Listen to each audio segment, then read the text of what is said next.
بسم اللہ الرحمن الرحیم. ویلکم ٹو مائی چینل واقعات Urdu. Subscribe, like and share. السلام علیکم. اگر آپ لوگوں کے پاس اچھے سے اچھے واقعات یا قصے ہوں تو لازمی کمنٹ کریں، میں اپنے چینل پر ڈالوں گی. Thank you. السلام علیکم ورحمۃ اللہ وبرکاتہ. ایک لڑکی کی سچی کہانی جس نے اپنا گھر برباد کر لیا. میرے اس تحریر کا مقصد صرف اتنا ہے، جو غلطیاں غرور تکبر میں مجھ سے ہوئی ہیں وہ آپ نہ کریں. اور یہ کوئی کہانی نہیں ہے، ایک بات سچ پر مبنی ہے. میں ایک جاب ہولڈر لڑکی ہوں، الحمدللہ گریڈ 18 کی ملازم ہوں ایجوکیشن ڈپارٹمنٹ میں، اور بدقسمتی سے 2 بچوں کی ماں اور خلا یافتہ ہوں. عورت ہمیشہ جذباتی ہوتی ہے، جذبات میں آ کر فیصلہ کر لیتی ہے، جو کہ نہیں کرنا چاہیے. اپنے جذبات کو قابو میں رکھنا چاہیے. 37 میری عمر ہے. 28 سال کی عمر میں میری شادی ہوئی تھی. میری شادی اپنی فیملی میں ہوئی تھی. میرے ہسبینڈ بھی ایک گورنمنٹ جاب ہولڈر تھے، ہیلتھ ڈپارٹمنٹ میں وہ جاب کرتے تھے. گریڈ 15 میں میری پہلی اولاد بیٹا تھا. بیٹی کی پیدائش تک ہم جوائنٹ فیملی میں رہے اور اچھا وقت گزرا. اب میں ویسے جھوٹ کیوں بولوں کہ جوائنٹ فیملی میں مجھے کوئی بھی مسئلہ نہ تھا اور کبھی ہوا بھی نہیں. بہت ہی اچھے تھے وہ، مگر مجھے جوائنٹ فیملی میں رہنا ہی کا دل نہیں کرتا تھا. میں نے اپنے ہسبینڈ سے کہا ہم اپنا گھر بناتے ہیں اور الگ ہو جاتے ہیں. ہم دونوں کی سیلری اتنی تو ہے کہ ہم 1 سال میں اپنا گھر بنا ہی لیں گے، اور گاڑی بیچنی پڑے تو بیچ کر پہلے گھر بناتے ہیں، پھر گاڑی لے لیں گے. وہ اس بات پر تیار ہو گئے. میرے پاس جو پیسے تھے میں نے پلاٹ لے لیا، اور ایسے ہی ہم نے 1 سال کے اندر دونوں نے مل کر اپنا گھر بنا لیا. میری سیلری میرے ہسبینڈ سے زیادہ تھی.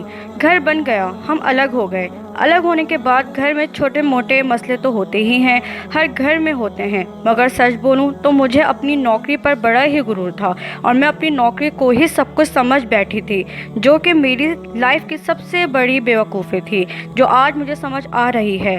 پھر میری بیٹی کی پیدائش ہوئی، اور یہاں ایک بات یاد رکھنا، عورت کی اصل دشمن ایک عورت ہی ہوتی ہے. مرد اتنا نقصان نہیں پہنچاتا جتنی ایک عورت کو پہنچاتی ہے. گھر جو ہم نے بنانا تھا اس میں زیادہ پیسے میرے لگے تھے، اور وہی غرور و تکبر. گھر میں کوئی بھی بات ہوتی تو میں بات پر یہی طعنہ دے دیتی کہ گھر میں میرے پیسے زیادہ ہیں، تمہارا کیا ہے.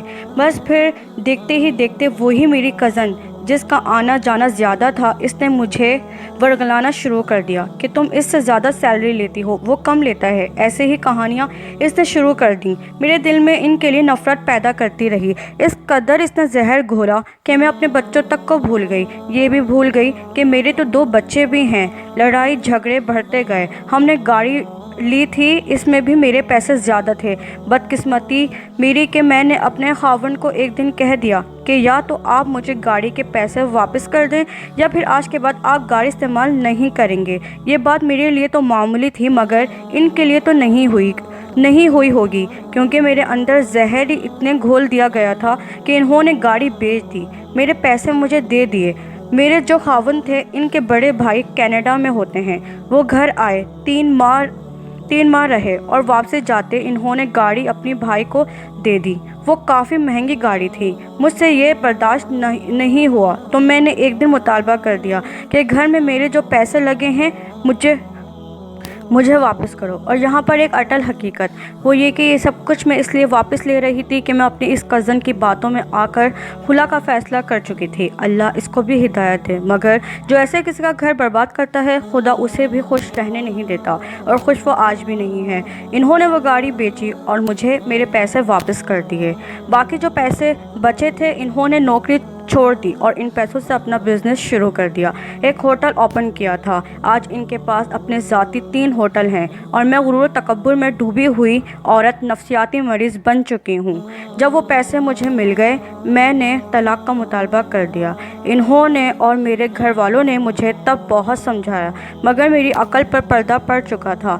نہیں سمجھی، کیونکہ میری جو کزن ہے.